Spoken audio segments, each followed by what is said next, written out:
We already knew that music is a fleeting and fragile thing, and for that very reason is beautiful, but we really learned that lesson over the last 18 months.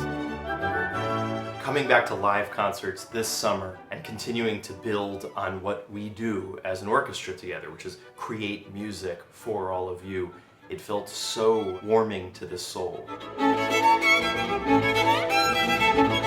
There's such a hunger amongst the Knights musicians to create, to make music, to come together, and we were going to find a way to do that no matter what.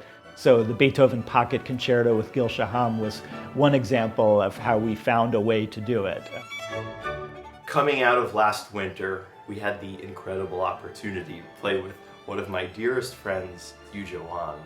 Having that moment with Yuja felt like the rebirth of something that led, of course, to a summer of really special concerts. Connecting to our audiences, both locally and globally, has always been an important part of the Knights' function, the Knights' life. And our family concerts are especially inspiring to the Knights because we can get very bold and creative feedback from our younger audience. Creating the musical chairs series with Eric Umbel and our amazing graphic designer, Nicole Murray, was an opportunity to feature our musicians in a new way. It was such a joy to see each person bring their love of their instrument or instruments to these projects.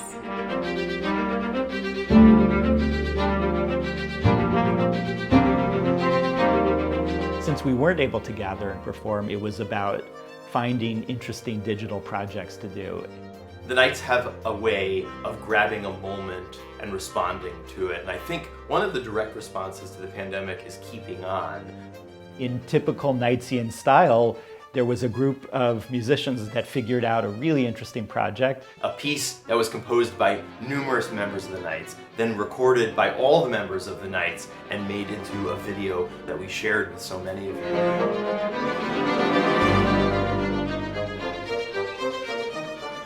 One of the greatest places to play music in the center of New York City, in the center of Central Park. It's one of our favorite places to play because it feels like home. Seeing that many people, masked faces, but you could just see in the eyes everyone's sort of like excitement to be there. We're just so grateful to be able to be back together doing the thing that we love to do more than anything else. We had such a mix of programming, and it was great to continue our relationship with composer Anna Klein at Bryant Park and at Caramore this summer. And I had the pleasure of working with one of the newest Knights members, Alex Gonzalez. I have found that the Knights community, both the musicians and the audience, all share a sense of adventure and a sense of curiosity and a very open-minded, open heart community that is hard to find in most music, but especially classical music.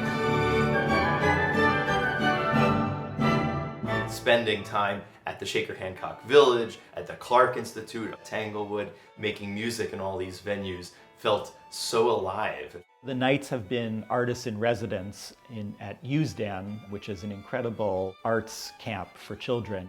We were working this year on creating a piece of music and dance, working with the creativity of students to develop the work, and it had a sustainability and ecology focus.